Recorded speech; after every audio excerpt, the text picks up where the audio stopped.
สบายดีสบายดีสบายดีอีกครั้งหนึ่งเนาะพี่น้องเอ้ยหลังจากต่อคลิปนั้นเนาะก็สิได้สอบถามอาการเป็นไข้ของชุบเจ้าเด้อโดยคือว่าไอตลอดเลยแมันบ่ ไอ ไข้ กลางคืนแต่กลางวันบ่ค่อยได้ไอ เออก ลางคืนแล้วอากาศมันเย็นน่ะไอสว่าบ่ค่อยได้นอนน่ะนอนแบบชั่วโมงนึงเถื่อสรุปแล้วนี่มีคนใดคนหนึ่งที่ว่าติดไข้แล้วเนาะแล้วไปแบบไปแผ่ให้กันเบิด3คนเลยเด้นี่เนาะโดยเป็นไข้หวัดมีไอนํเนาะโดยโดยคือลูกว่าไผเป็นนักกว่าหมู่นี่ฮะ ผมคอย อ๋อผมไทยก็ได้เด้อเขาว่าไปอยู่ ก็อาจจะไปอยู่ไทยโดนเลย คอยนี่แหละเป็นนักข้อมือ โอ้ปกติเคยว่าก็ถ้าแก่มีแต่ผมมันยังเนี่ยเนาะ ไอเถื่อเล็กเนี่ย เจ็บหน้าอกอีกอันนั้นก็ไอเลยติดนำกันมาเลยเนาะ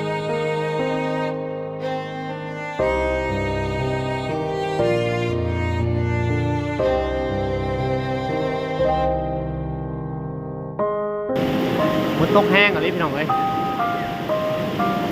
ลูกเต้าหนีเลยพี่น้องเอ้ยพูดคนผ่าลงแต่เป็นอยู่ในคอพ่อก่อน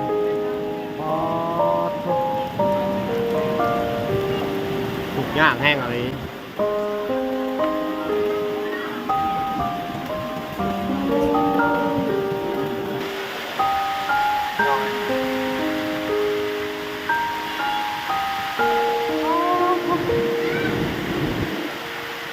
กินวัว ทิ้งวัวแพ้เอาไห้นี่ฮะ วัวเขาตาย วัวเขาตายกับมาเอือบมาตากแดดไว้บ่พี่น้องเลย ไหลไปที่น้ำก็เต็ม หูขาดเนาะ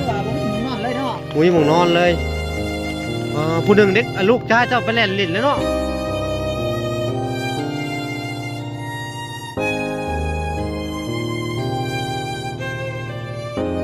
ที่ได้ให้แพทย์ให้หมอก่อนพี่น้องเอ้ยมาซักยาให้เพิ่นก่อนเนาะก่อนเวลาสิกลับก็บ่สัญญาพี่น้องเอ้ยเนาะ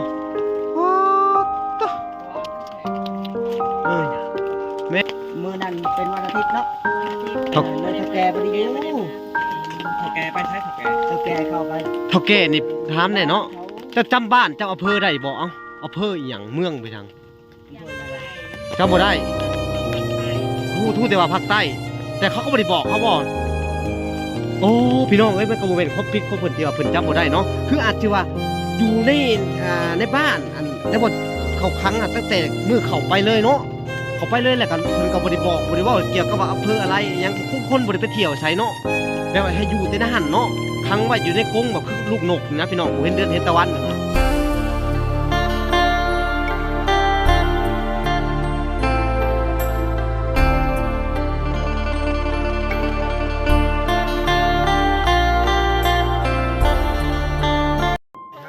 เอาโอเคเนาะพี่น้องเนาะบ่ล่ะก็ยังอยู่ในเฮือนในซองของอ้ายกับเอื้อยเพิ่นคือเก่าเนาะไอ้แก้วกับเอื้อยวันพี่น้องเอ้ยเนาะเอาสบายดี สบายดี สบายดีอีกครั้งหนึ่งเนาะพี่น้องเอ้ยหลังจากต่อคลิปนั้นเนาะก็สิได้สอบถามอาการเป็นไข้ของชุบเจ้าเด้อ โดย คือว่าไอตลอดเลยแมันบ่ ไอ ไข้ กลางคืนแต่กลางวันบ่ค่อยได้ไอ เออก ลางคืนแล้วอากาศมันเย็นน่ะ ม ไอสว่าบ่ค่อยได้นอนนอนแบบชั่วโมงนึงเถื่อ สรุปแล้วนี่มีคนใดคนหนึ่งที่ว่าติดไข้แล้วเนาะแล้วไปแบบไปแผ่ให้กันเบิด3คนเลยเด้นี่เนาะเป็นไข้หวัดมีไอนํเนาะโดยคือลูกว่าไผเป็นนักกว่าหมู่นี่ฮะ ผมคอยแหละ อ๋อผมไทยก็ได้เด้อเขาว่าไปอยู่ ก็อาจจะไปอยู่ไทยโดนเลยเนาะ คอยนี่แหละเป็นนักข้อมือ โอ้ปกติเคยว่าก็ถ้าแก่มีแต่ผมมันยังเนี่ยเนาะโอ้เจ้าเป็นนักกว่าหมู่พี่น้องเอ้ย นักไอเถื่อก็เจ็บเนี่ย เจ็บหน้าอกอีกอันนั้นก็ไอเลยติดนำกันมาเลยเนาะวันนี้ลูกเต้าก็อันนี้ผู้นี้ไข่แล้วก็สอเจ้าบ่เบิดคืนเลยแม่นบ่โอ้โห มันไข้ มันหายเนาะ คื คือ อบ่ได้เป็นไข่มันเป็นหยังแบบนี้ปล่อยมันนี่นี่แอวเก่าก็บ่กิน แอวข้าวก็บ่กินเอ้าพี่น้องเอ้ยบ่ล่ะก็สิได้สอบถามเรื่องแพทย์เรื่องหมอก่อนพี่น้องในหมู่บ้านนี่เพิ่นมีบ่เนาะ โดย เดี๋ยวเฮาสิไปสอบถามเพิ่นก่อนเจ้าฮักก็มากสิฮู้อยู่บ่หมอหรือว่าบ่ฮู้เลยนี่ฮะบ่ฮู้เนาะมันจักซักอยู่บ่ยาหรือแนวใด อยากซักอยู่แต่บ่มีเงิน บ่มีเงินเนาะ โดย พี่น้องเอ้ยฝนก็สิตกห้าห้องขึ้นอยู่สิอยู่จังไดบาทนี่ข้าวสารน่ะเอาไปไว้ในเฮือนคนต้องไปฝากเนาะ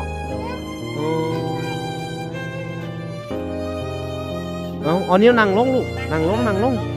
นั่งลงอย่าดื้อเด้ออย่าดื้อเด้อห้ามดื้อเด้อเพิ่นสิซื้อขนมมาให้เด้อสิพาไปซักยาเด้อเป็นไข้บ่เจ้าน่ะเป็นไข้บ่เจ็บหัวบ่เป็นไข้บ่มันเป็นไข้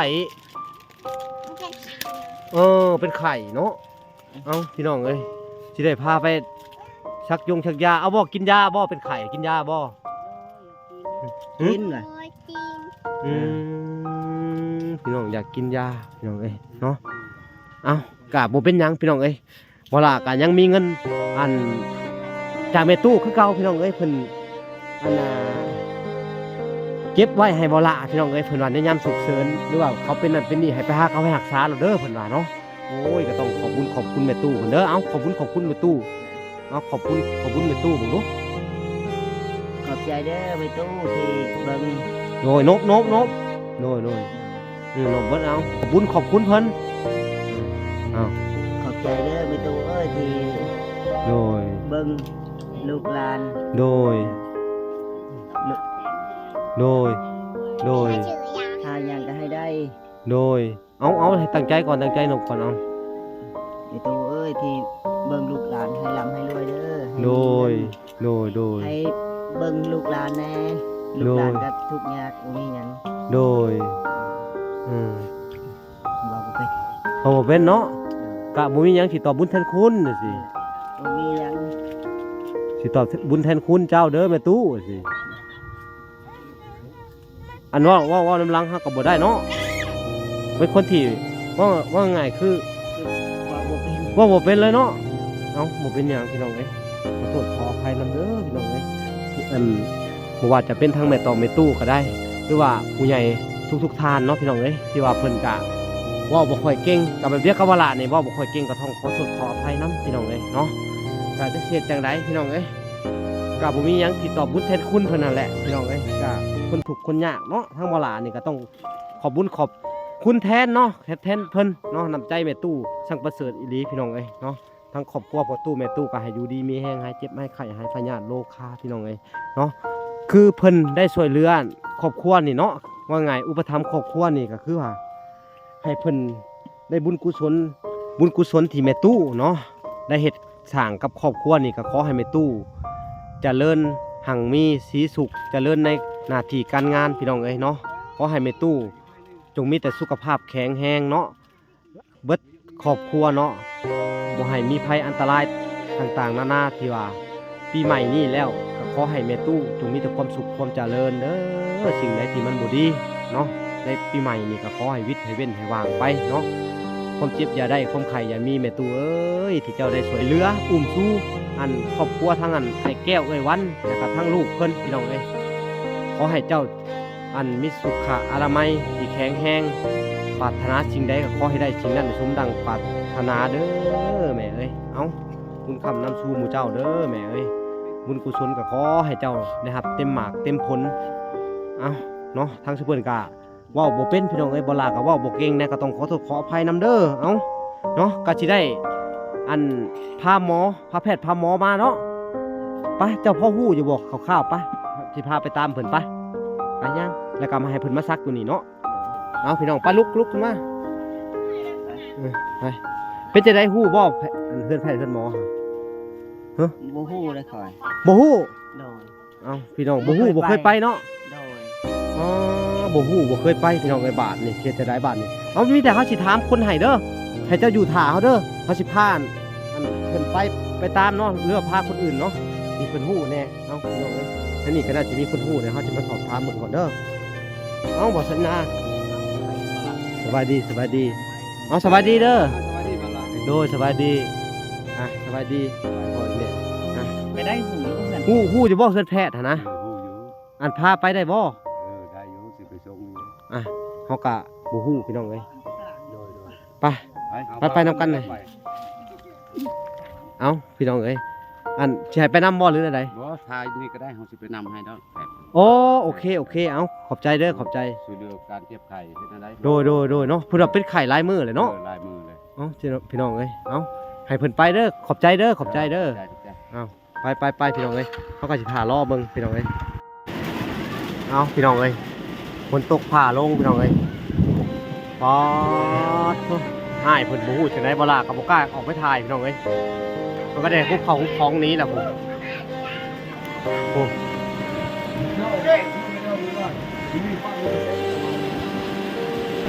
มาไว้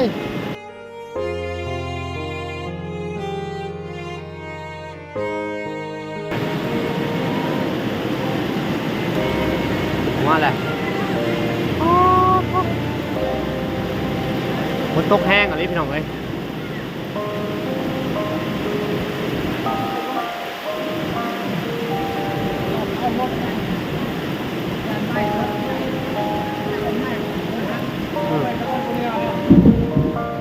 คุบลูกคุบเต้าหนีเลยพี่น้องเอ้ยผู้คนผ่าลงแต่เป็นอยู่ในคอยพ่อก่อนพอถูกยากแห้งอะไรเนาะพอหนีแหละพี่น้องเอ้ยอุ่นเฮือนเพิ่นอยู่บ่ได้แล้วพี่น้องเอ้ยฝนตกแห้งผ้าห้องผ้าแตกผ้าดังพี่น้องเอ้ยว้าภูเขาคลองนี้แหละโอ้พี่น้องเอ้ย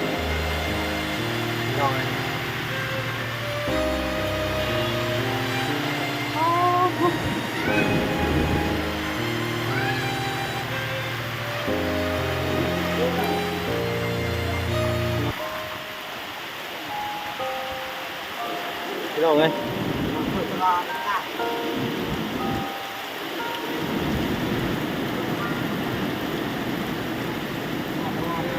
ถ้าเดี๋ยวมาซ้ำหมอก็ได้พี่น้องเอ้ยฝนตกแห้งอะไรหรอ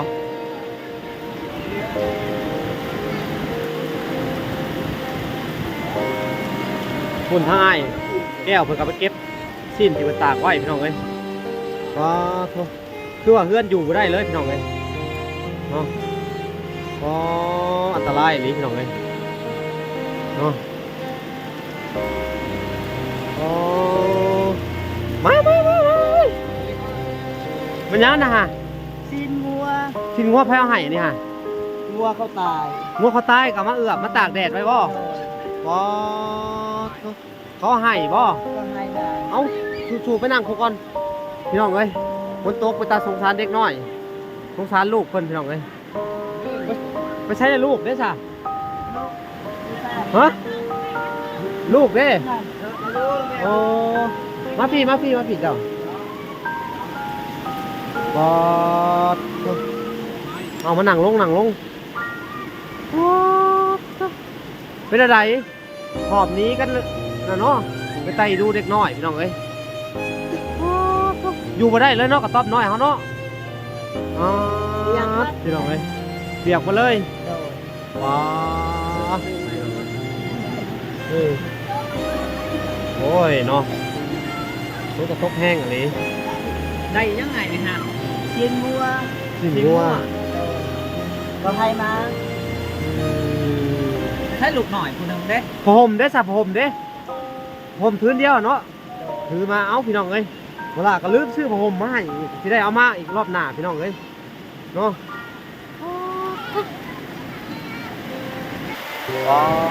พี่น้องเอ้ยแห้งๆเขาเวลาก็จะได้ปิดคลิปก่อนพี่น้องเอ้ยแล้วจะได้ต่อตอนแพทย์เพิ่นมาพี่น้องเพราะว่าฝนตกแห้งอะไรผ้าห้องผ้าแตกเนาะโอเคพี่น้องเอ้ยบ่ไหวย่านพี่น้องเอ้ย ไหลไม่ได้น้ำเนาะเต็ม งูขาดเนาะ มึงนอนเลยเนาะ งูยังมองนอนเลยผู้หนึ่งเด็กลูกจ้าเจ้าไปเล่นลิ้นแล้วเนาะยังเป็นเด็กน้อยอยู่พี่น้องเอ้ยงูหูพวมมาลิ้นน้ำ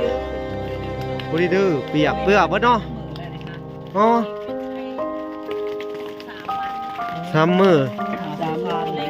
พี่น้องระหว่างรอแพทย์พี่น้องเอ้ยฝนกระตกลงมาแห้งอะไรเนาะตายแหละแบบนี้พี่น้องเอ้ยเสียจังได้บาทนี่มุ้ยบ่งอยู่บ่งนอนเลยเนาะ เริ่มเก็บหานี่เริ่มเก็บมัน โอ้ หมอนพื้นเดียวนี่บ่คนหาคน4คนหมอนใบเดียวนอนกันจะได้บาทเลย นอนแต่ละคืนคนได้มูลอันนี้ระหว่างพ่อกับเมีย เออผัวบ่ได้มูลอ๋อเป็นไข่ไอ้อีกพี่น้องเอ้ยโอ้ยเนาะพี่น้องเอ้ย ทางทีมบนไอ้ทางทีม เอาทางพี่มามันน้อยลงมาเอาอ๋อผิดเถอะโอ้พี่น้องเอ้ยโอ้อ๋อเฮ้ยเปียกหมดเลยพี่น้องเอ้ยสุดยอดของความสุดยอดเลยพี่น้องเอ้ยเอา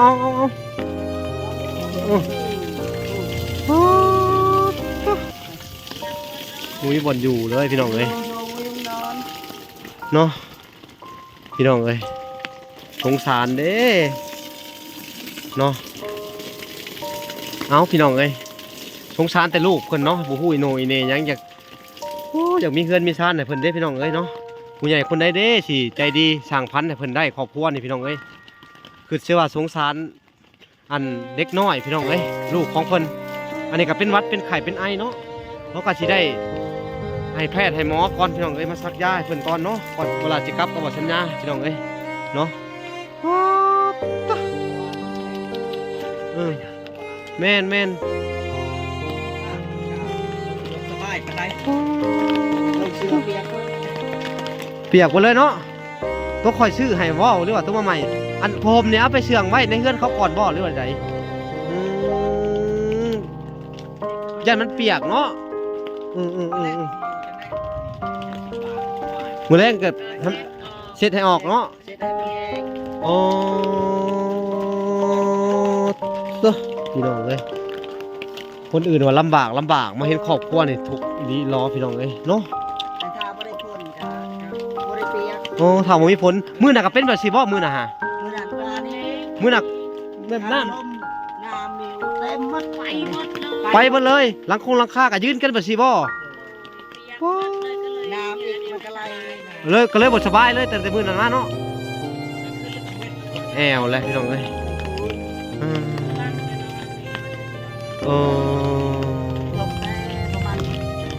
ผ้าเขาห้องพี่น้องเอ้ย 11 โมง 12 โมง จะไปเศร้าอันให้จะข้ามไหนนี่คือโคกเอา บ่มี พี่น้องเลย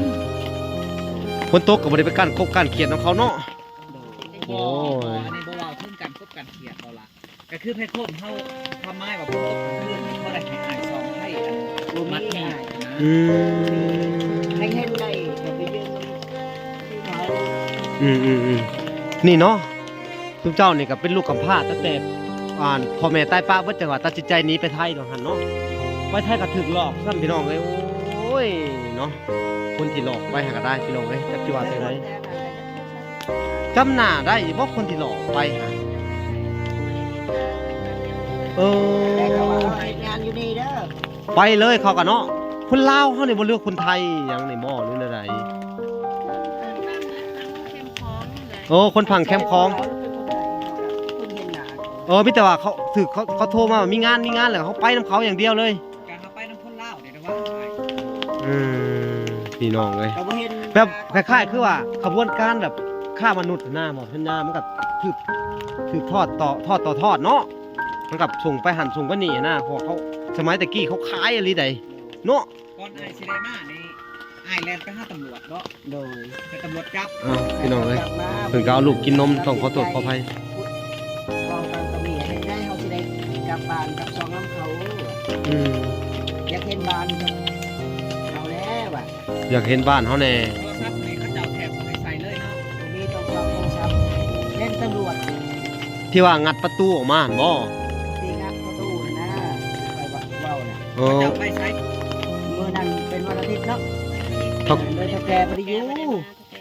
เฒ่าแก่ไปใช้เฒ่าแก่ เฒ่าแก่เขาก็ เฒ่าแก่นี่ถามแน่เนาะ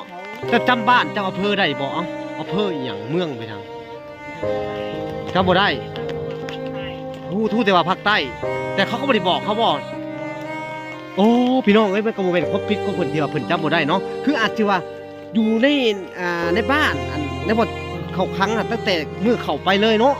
เขาไปเลยแหละกันเพิ่นก็บ่ได้บอกบ่ได้เว้าเกี่ยวกับว่าอำเภออะไรอิหยังคนบ่ได้ไปเที่ยวไสเนาะแบบว่าให้อยู่แต่ในหันเนาะขังไว้อยู่ในกรงแบบคือลูกนกนะพี่น้องบ่เห็นเดือนเห็นตะวันน่ะนะ เนาะอันนี้ก็คือเขาอยากข้ามแนว อืม แค่นั้นเนาะก็คืออันออกมาหันบ่ได้บอกตำรวจว่าถือเขาเจ้ากักขัง ก็บ่ได้บอก บ่กล้านี่บ่ บอก เขาเคยญาติ งานเขาอีก ญาติเขาตามมาเจอเฮาแล้วเขาสิปิดปากกันยังเฮาก็มีอยู่ได้เนาะบ่สัญญาเรื่องว่าสิก็เฮาเอาตัวรอดได้แต่ก็ดีได้ถ้าเฮาบ่เอาเรื่องเพิ่นเนาะ ไปสิบอกเขามาฆ่ามานั่นเฮาทีเดียวก็บ่เห็น ของหัวหน้าเห็นบ้านอีกเนาะบ่เห็นบ้านเห็นช่องอีกพี่น้องเอ้ย แต่ข้าวน้ำก็ยังบางทีก็ได้กินบางมื้อก็บ่ได้กินนะ เพิ่นให้จังได้กินบ่หรือแนวใด เชื่อก็ แต่ว่าอันงานทำให้เป็นมือควาย ไอ้ปุ่ม นักบ่งานนี่นักบ่บังคับเฮาเฮ็ดบ่หรือแนวใด ก็บ่ได้นักนะ เฮ็ดทั่วไปนี่เนาะ เป็นวันเพื่อว่าอาทิตย์กับวันอาทิตย์กับไปหาตัดต้นบอกต้นไม้ให้เขา เป็นเฮือนใหญ่บ่อยู่หรือเป็นแนวใด เป็นของเศร้า ว้าวดีๆดูว่าเช่าบ้านนั่นจะว่าหรือว่าเป็นโรงงานบ่หรือใดๆให้โรงงานเฮ็ดโรงงานเช่าแล้วเฮ็ดให้ชุเจ้ามายิบผ้ายิบหยังนี่บ่หรือใด เขาต้องแก้เป็นเจ้าบ้านให้อยู่นะ ๆอยู่แล้วเฮ็ดหยังอยู่ในหั่นน่ะเพิ่นมีกิจการหยังให้เฮ็ดฮะ มีพวกสกินผ้ามีเตาอบเสื้อผ้านะพวก เอาสรุปแล้วน่ะนี่เฮ็ดงานให้เพิ่นน่ะเฮ็ดพี่สิกินผ้าให้เพิ่นพี่ โดย รถบ่ได้ออกไปไสเลย โดยเดือนอาทิตย์หนึ่งก็ได้200ก็ให้200 บาทนะ กู กับ เดี๋ยว บ่ได้ซื้อแบบให้อยากได้ของก็เห็นเขาไปผ่านหน้าบ้านนะ อืม เลยเอิ้นเขา เอ้าพี่น้องเอ้ยอันนี้ก็เนาะเขาก็พังจากปากเพิ่นอันว้าวพี่น้องเอ้ยถ้ามีจริงก็บ่ฮู้ว่าจะเฮ็ดจังได๋แหละเนาะถ้าว่าบ่มีจริงก็ต้องขอโทษขออภัยเนาะคนไทยเพิ่นบางคนก็เพิ่นก็มีคนดีหลายเนาะบ่ว่าประเทศใดคือกันเนาะ เออ มันเป็นบางคนก็เฉพาะบางคนอืม เพราะว่าเพิ่นทำแบบเก็บเสมือนคนเกิดแบบบ่เป็นหนังสือ แม่นอ่านบ่เป็นแล้วก็เลยแบบอันหาวิธีใช้เฮาหั่นน่ะแหละเพิ่น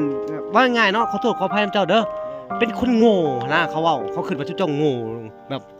พวกนี้เป็นคนโง่แล้วจังได๋ก็ใส่ไปสินะ ก็มีแต่ว่าแบบนี้อ้ายก็บ่เป็นหยัง